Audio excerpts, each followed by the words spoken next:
Hello students, चलो question देखते हैं किस पर, रोटेशनल मोशन में torque and principle of moments जो है उस पर हम क्वेश्चन देंगे। नाइस क्वेश्चन है।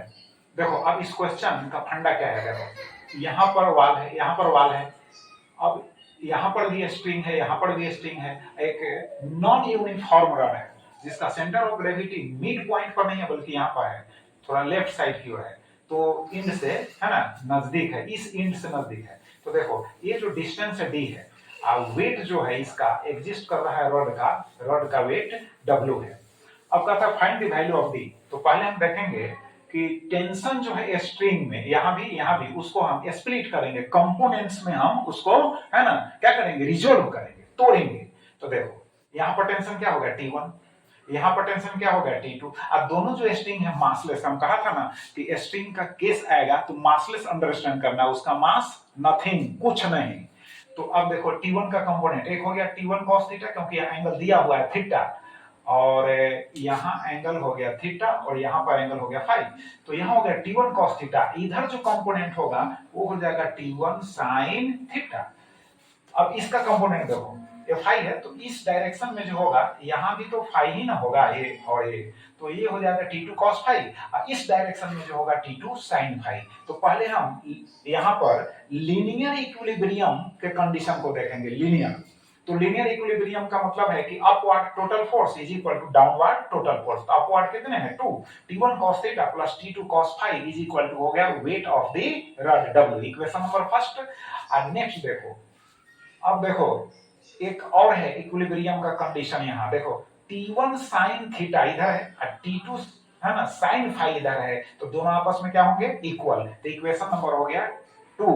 अब रोटेशनल इक्विलिब्रियम देखो, यहाँ पर T1 cos थीटा है और परपेंडिकुलर डिस्टेंस इस है ना जो सेंटर ऑफ ग्रेविटी से जो लाइन पास कर रहा है वहां से कितना होगा d है, तो ये टॉर्क इसका निकालो T1 cos थीटा इनटू हो जाएगा d, तो T1 cos theta into d। अब फिर इस फोर्स का टॉर्क निकालोगे तो T2 cos फाई, यहाँ जो रड का लेंथ है 2 मीटर है, तो इस छोर से डिस्टेंस कितना हो जाएगा सेंटर ऑफ ग्रेविटी वाला लाइन का, तो 2 माइनस डी हो जाएगा। अब दोनों टॉर्क इक्वल हो गया तो रोटेशनल इक्विलिब्रियम हो गया, यानी बॉडी रोटेट नहीं करने वाला है, बॉडी रेस्ट में रहेगा। अब समझ में आ गया।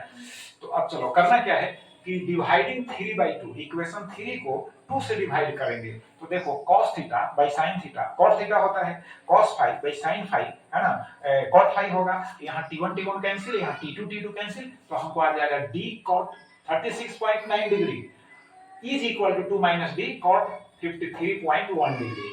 अब हम क्या किए हैं कि यहाँ पर देखो cot यहाँ पर है, ठीक, इसको क्या किया है यहाँ 53.1 डिग्री हमको इसके जैसा सिमिलर करना है, तो क्या किया है यहाँ पर हो जाएगा tan 36.9 डिग्री, यानी cot 90 minus theta is equal to होता है tan थीटा। तो यहाँ पर 90 में से अगर हम इसको घटाएंगे तो 53.1 डिग्री होगा, तो यहाँ हो जाएगा कितना tan 36.9 डिग्री। अब इसका हम पहले भी बतला चुके हैं, 36.9 डिग्री है तो इसको कितना समझोगे 37 इक्विवेलेंट 37 डिग्री, और तो यहाँ भी 37 डिग्री हो जाएगा।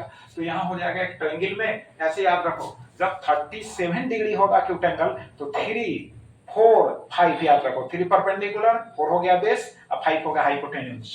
तो यहाँ हो गया 4/3 बेस बाई है ना परपेंडिकुलर, और यहाँ हो गया आपको tan है तो परपेंडिकुलर बाई बेस। इसको सॉल्व करके हम एट लास्ट ला दिए कितना 72 है ना सेंटीमीटर, बट यहाँ पर मीटर में 0.72 मीटर है।